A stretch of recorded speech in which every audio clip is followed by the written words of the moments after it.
Hi, I'm Brenton Goodman, and this is You Decide, where I tell you the facts and what the law says, and you make the decision for yourself. The actions of DOGE are constantly in the news, but is it legal? You decide. So let's start with the basics. DOGE was created by President Trump through an executive order. It evolved from something called the United States Digital Services, or USDS, which was originally set up under President Obama. The purpose of the USDS was to improve government technology and make services more efficient by working with public servants. Now, President Trump has restructured USDS into DOGE, tasking DOGE with modernizing federal technology to maximize productivity in the government. DOGE is a part of the executive office of the president, which means the administrator of DOGE is supervised directly by the president's chief of staff.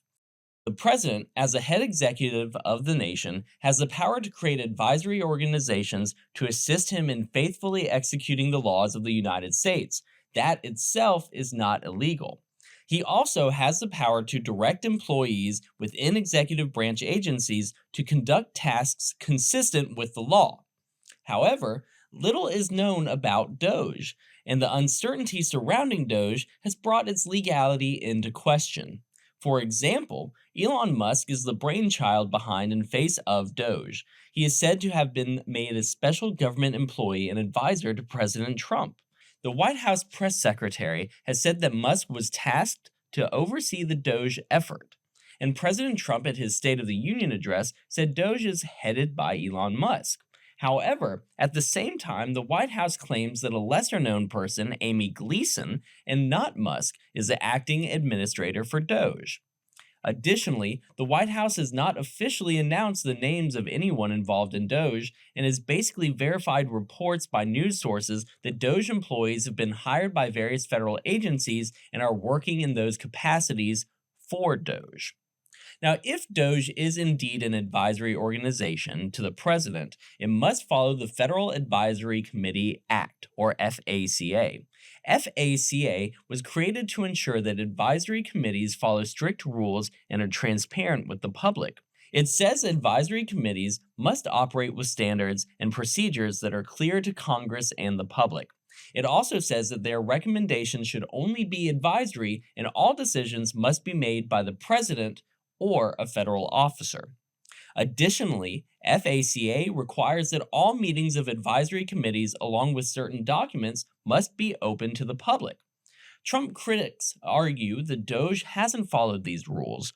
They point out that DOGE hasn't filed a charter, which is required for an advisory organization. They also say the public hasn't been properly informed about DOGE's activities or its members.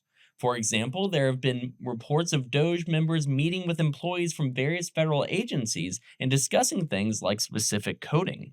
But none of this has been reported or documented anywhere, including on DOGE's website. And here's another key point.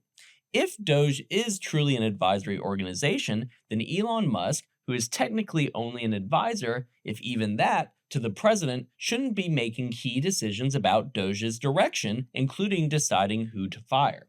That responsibility should fall to the president or an official government officer. But, of course, the Trump administration has a different take on this. They argue that DOGE isn't an advisory organization at all, but rather a group of federal employees. They say DOGE workers are just regular government employees who can offer advice to the president or his designated administrator when asked. Because of this, DOGE wouldn't be subject to the rules under FACA. According to them, Musk has no official role in DOGE, and he's just a special government employee with access to whatever documents the president wants him to see. He doesn't hold any power in DOGE, they say. It's all up to the president. So here we are. Is DOGE an advisory organization that hasn't followed the proper legal process? Or is it a legitimate group of federal employees working on behalf of the president? Well, that's for you to decide. Let me know what you think in the comments, and don't forget to like and subscribe. I'm Brenton Goodman, and this is You Decide.